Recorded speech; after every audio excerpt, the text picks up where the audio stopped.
one step beyond you.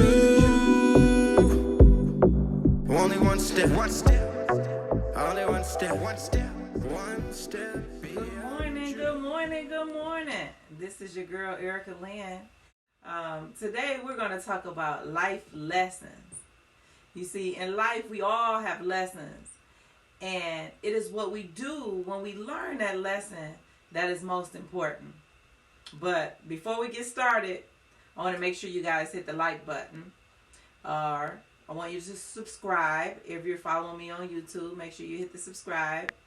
Or I'm on Instagram. That's one step beyond you on Instagram. So I'm on the gram, y'all. Good morning. Oh my God, I am so stuffed. I had a wonderful Thanksgiving with my family. It was such a wonderful holiday. Just getting an opportunity to talk and communicate and just, talk about who made what. And, I prepared more dishes this year than the family ever let me make.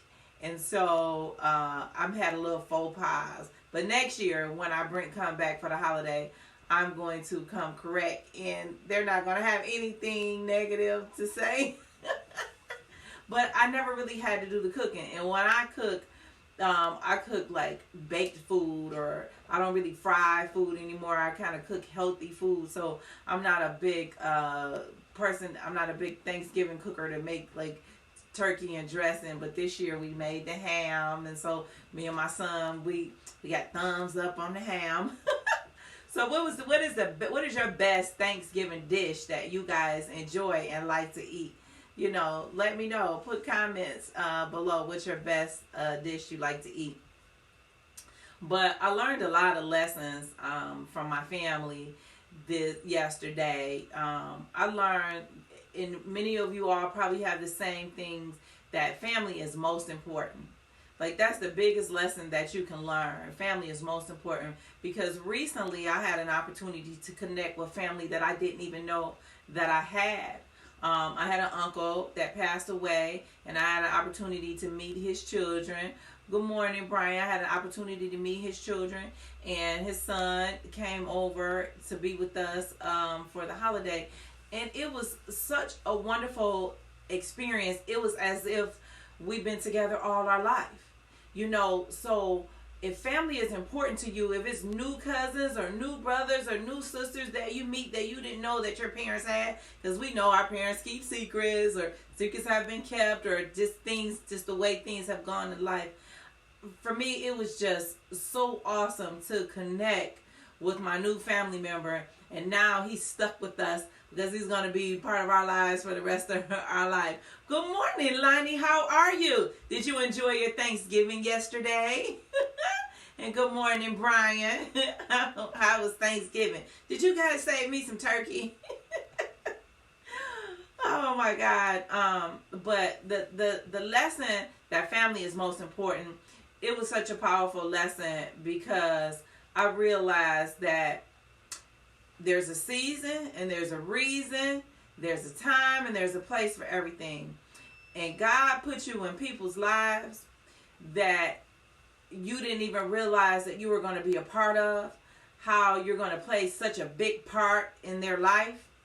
And so when I had this opportunity to be with my family, I just loved and I just embraced my family, and we just laughed and we joked, and we're getting older, so we don't do the things that we used to do on Thanksgiving. We used to get in there and just dance and do all this other kind of stuff. But just the fact that we came together and spent time together was most important, because I realized that many people don't have families. And so if I could provide families for all of you guys, I would just open up my home, open up my heart, and provide families for everybody who don't. But you need to realize also that even if a person is not your blood relative, God can send somebody in your life that's not even your blood relative and be more family than you ever experienced in your life. Your neighbor, your friend. God can send your pastor. He can send you people at church, and they can come and pour into you, and you guys can share experiences and laugh and love as if they were your blood. So don't discount if a person is not your blood, that they're not your family. And learn all that you can from them and spend all the time that you can with them, because one thing that I realized, you can't take back time. You can't take back the moments that you wish you had from somebody that's not here once they're gone. You know, because ultimately I do miss my father, but I cherish and I appreciate the time that we did spend together before he passed. But on the next note, the next lesson that I learned is, if you want something bad enough, you will do whatever you have to do to get it. You will work as hard as you need to work to accomplish that goal, or to go after what you want to go after. So if you want to go to college, you want to get a degree, you will work as hard as you have to work to go and get that degree. So today we are talking about what lessons have you learned, and I would like for you guys to put a comment in the comment section below. And the question is, what lessons have you learned? Did you learn a lesson yesterday for the holiday? If so, please share it. Or what is the big lesson that you have learned? And I would love to hear what lesson, and we can have it back and forth, because I like to communicate with my people on my live. And so, as you guys probably realize, that I'm going live on Erica Lynn, and normally I go live on One Step Beyond You. But my team, they're kind of playing with back and forth to see which station that we're going to rock with for 2020. Because you're going to see some awesome and phenomenal things in 2020. And you're going to say, dang, that Erica got herself together. She must got a real team behind her. I got God on my side. So, but anyway, I would like to hear what lessons have you learned. And the reason why I have brought up is, like, if you want something hard enough, how hard are you willing? If you want something bad enough, how hard are you willing to work? That's because I'm not just talking about something from somebody else's perspective. I always talk about things from my perspective as well. I like to be interactive. And I have a goal for 2020. I have a vision and a purpose. I have a project that's coming out in 2020. Everybody that's close to me know that the project is completed. But I don't want to just drop the project and say, okay, here's the new project. It's out. I want you guys to go and check it out. I'm very careful on how I bring this project out. I'm very strategic on how I bring this project out. But in order to have this strategy, that means that I had to work hard to develop this strategy. I had to spend a lot more money than I've spent before on other projects that came out from me before. But that means that if I have to work 7 days a week, 14 hours a day, that's what I'm willing to do to make sure that I provide a project with great content and that is going to be a blessing to people. And so I ask you, you know, what are you willing to work hard for? Is there something in your life that you're trying to accomplish or you want, but you have to work hard for it? And how hard are you willing to work to achieve it? You know, because sometimes people say, well, I want a new car. Okay, that's cool that you want a new car. How hard are you willing to work to get that new car? What are you willing to do? Are you willing to clean your credit? If your credit is bad, are you willing to go and seek a professional and say, hey, can you help me clean up my credit? And then are you willing to sit there and listen to them critique you on the areas that you need help in or what you need to build, and then not just take the advice from the people, but actually go back and execute the things that they're telling you to do so that you can fix your credit? And so when you do those things on top of fixing your credit and working hard to make the money, because ultimately you got to provide check stubs, unless you're a big baller, you know, you ain't going to drop it in full for the car. But if you want a new car, how hard are you willing to work to go and get this new car? Are you willing to fix yourself or fix the things that's wrong so you can get that new car? Or if you say, and if they tell you, you know you need a new car today, right? Or your car is going to go out and you're like, I want a new car. And they tell you, well, you won't be in a position to get a new car for 6 months. But this is what you have to do for 6 months, for the next 6 months or the next year to position yourself for this car? Are you willing to stay on that straight and narrow path? Pay your bills on time. Don't be late. Make sure that you do everything you need to do to make sure that you have 100% accuracy on paying all bills that report to your credit on time. Or today is Black Friday, right? You got bills you got to pay, but you got Black Friday. You like, I want the Black Friday deals, or am I going to pay my bills on time? So you have to put in perspective what is most important to you. And the lesson out of that is, what is most important? Do you want to get that car in 6 months to a year? And how hard are you willing to work for it? Because we all wasn't blessed with a silver spoon in our mouth. I know I wasn't. I didn't start really acquiring things until I got older in age, because I had children at a young age. And so ultimately, in the beginning of my life, everything that I acquire or I work hard for, I poured it back into my children. But for me, it's a blessing, because now my children are older and they're able to give back. And it's like I'm able to see one kid in college in Taiwan. And so if you ever see him on social media, he's around there doing something over in Taiwan. And then I had a daughter that just come back from Taiwan about a month and a half ago. And she's been gone ever since she was like 16, going on 17, living in another country. Then I have my youngest son, who I am so proud of. I know you guys always hear me talk about him being a pro skater. But he finally, he been watching me. Like, you know how your kids watch you. Like, you set the path for your children. You set the path for the people that's connected to you. And so he been watching me, and he recently started his company. And so I'm showing him how to go through, through the steps of getting his company off the ground. You guys are going to hear a lot about Jalen. His company is called Cut Up Co., which is going to be a branded skateboard company that you guys are going to see all over the world. And I support that. I support anybody that's trying to do something. But this is the thing. Back to my point. How hard are you willing to work for something? Well, he says, Mom, I want to start this business. I said, okay. Well, in order to start the business, there are certain things that you have to pay for. And I'm not going to pay for him. So he got a job, and each week that he gets paid, he pays for different things into his company until everything is set up and established. So that's the lesson that he had to learn. He had to learn that if he wants something bad enough, then he had to go to work to get it, because Mama is not going to give it to you. Now, I can teach you, but it's up to you to go and get it. So somebody else can teach you something, but it's up to you and go and get it. So that's the lesson. Like, how hard are you willing to work for something? What are you willing to do? Is anybody out there in the market for getting a new house, or you want a new house?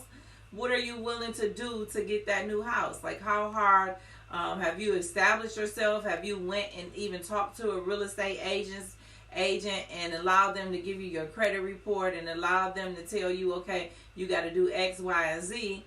Or you just sit back and you just think like the house is going to fall in your lap. Man, I wish a house, a car, and money and all that kind of stuff can fall in my lap. But that's just not life. That's just not reality. And so you have to do what you have to do to accomplish what you try, the goals that you're trying to accomplish. I'm super exhausted this morning because it was like a long day yesterday with my family, and then I have other things that I have to do after we do this live. But I wanted to make sure, because I didn't go live last week because I just had a lot going on.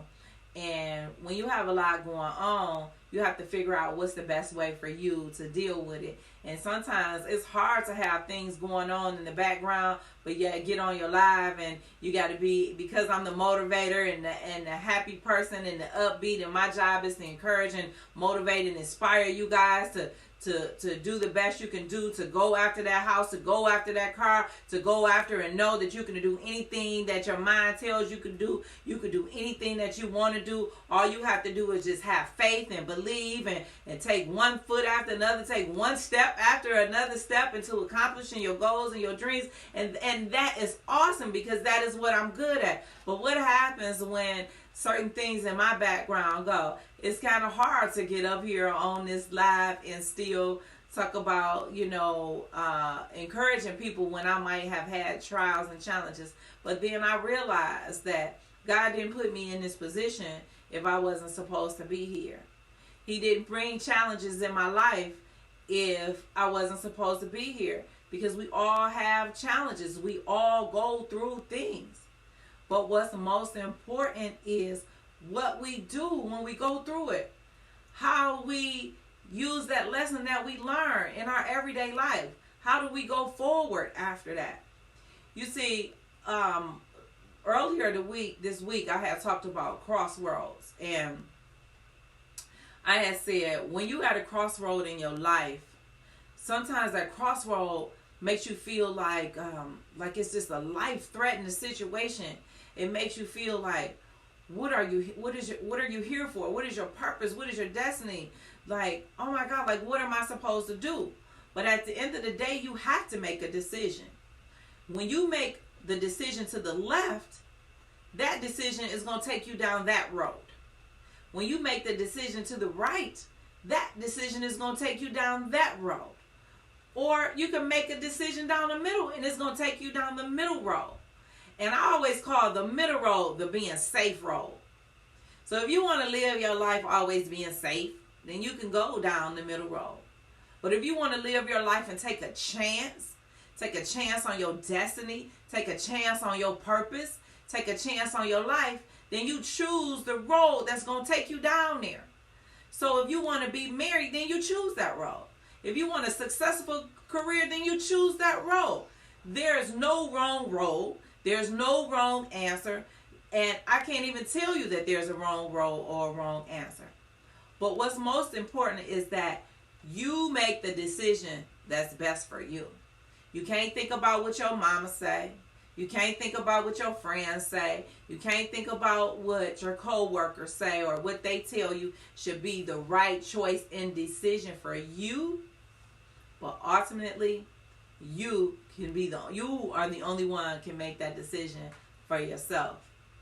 And you can't look at the crossroad as, we call it midlife crisis. You can't look at the crossroad as having a midlife crisis because it is not. The crossroad is just a point or a place that we come to in life where we've lived our life all the way up until this point, and we may or may not be happy. We may or may not be happy with the decisions and the choices and the way life has turned out. But when you get to that crossroad, now you have to make your decision on what you want the rest of your life to be. You have to make the decision on your happiness. Nobody else can make that decision for you about your happiness. You have to make that decision. Because if somebody else makes the decision, then something go wrong, then you're going to blame them. I made this choice because you told me to make this choice. No. Be a big girl, be a big boy, make the decision, and stand by it. Own your decision. Love on your decision. Nurture your decision. And go forward for it. Because nobody can make that decision for you. I hope that makes sense to you guys. I think about when I talk about decisions. A couple weeks ago, Pastor Ron had given me a scripture, and I talk about this scripture. I don't know why this scripture stays with me. It's 2 Samuel 12:20, and it says, "Then David arose from the earth and washed and anointed himself and changed his apparel and came into the house of the Lord and worshiped. Then he came to his own house, and when he required, they set bread before him, and he did eat." So, like I was saying before, when I looked more into the scripture talked about, when you go back and you read the information before, it talks about how David had met Bathsheba, got Bathsheba pregnant, took her from her husband, killed her husband, took her as his wife, and then they bore a child, and God had struck the child with an illness, and the child had passed on. And David laid out on the floor for 7 days, weeping and praying don't take my child away. But the result of that is because the decision that David made and the fact of how the child was born in the first place. It was born because he took another man's wife, and then ultimately he killed her husband, and so that child was not born right. So, but that was the decision that David made, and that was the consequences that David had to suffer. But then he got up, he washed his face, and he moved forward with his life, and he said, I learned a lesson from my decision and my choice I made. I bet you David never made that choice again. So ultimately, the decisions that we make, there may or may not be consequences. We can make a decision and it results in good things happen. We can make a decision and it results in bad things happening. But what's most important is that you make that decision. You stand by your decision, whether it's right or wrong, because I can't tell you if it's right or wrong, but you have to make a decision. And I don't know why today I'm focused on making the decision, because there's somebody out there, there's people out there who's going to watch this live, and you're at a crossroads in your life, and you know that you have to make a decision. You have to figure out what's best for you, and you have to stand on it. Even if don't nobody else understand, you understand, and you know that this is the choice that I have to make. So I hope this makes sense to somebody. I hope it resonates with someone this morning. I hope it doesn't seem like I'm just rambling, because I know you guys are out shopping, having a great old time. Can somebody bat me something? Bat me something and say, Erica, send it to my P.O. box. Because I'm not going shopping today. They're not getting any of my money. I have things I have to do. Because when 2020 comes, I want to be able to show you guys what I'm doing with my Black Friday money. I'm investing it in me. I'm investing it in the business. Ultimately will result in being a blessing and helping people. Because I focus on inner healing. And that's something that God has placed inside of me so that I could be a blessing to other people. So if anybody out there, if you're dealing with the decision that you can't figure out what decision to make, and that decision is hurting you, and making that choice is going to hurt you, inbox me, call me, message me, and we can focus on figuring out. I can help you to figure out what decision you need to make. I'm not going to make the decision for you, but I can at least help you figure out what is that hesitation, what's holding you back from making that decision. So anybody, when you see this live, reach out to me. You guys got my phone number at 1-888-4443-1112. Or you can always go to my website at www.onestepbeyondyou.com. And the website is up, but it's under construction while it's up. But there's information on there where you can find me. You can put your information in so we can contact you. But ultimately, I want to be a blessing to somebody. I want to help you focus on that inner healing. I want to help you figure out what's preventing you from making that decision. And together, we can do it together. And so give me a call. Again, you can find me on Instagram also. I do answer my Instagram responses as well. Or I'm here on Facebook. Man, I just feel like, have you ever, like, when you guys are at a crossroads, you feel like if you make one decision, it's going to be the best decision of your life? Well, that's how I'm feeling this morning. I made a decision, and ultimately it is turning out to be the best decision in my entire life. And you guys will be able to see the results from it. Don't be scared. Don't just play safe down the middle road. Take a chance. Take a chance on you. You worth it. Take a chance on your life. Take a chance on that new job. Take a chance on that company you want to start. Take a chance on that relationship. You can do it. There is no wrong decision, but take a chance on yourself. Man, you are just awesome. I love you guys. Thank you guys for watching me this week. And next week, for the month of December, we're going to put some stuff together. And for the we'll call it December Holiday Fridays or something. I haven't quite come up with a title yet, but December is going to be phenomenal. We're just going to be happy and loving all December long. And I want you guys to message me. If you have some topics that you want me to discuss in December, drop them in the comments below. Tell me what you want us to discuss. Also, talk about what lessons have you learned and how we can move together to help you move forward. And stop being safe. Take a chance. And just remember, it only takes just one step beyond you. God bless you. I'll see you guys next Friday.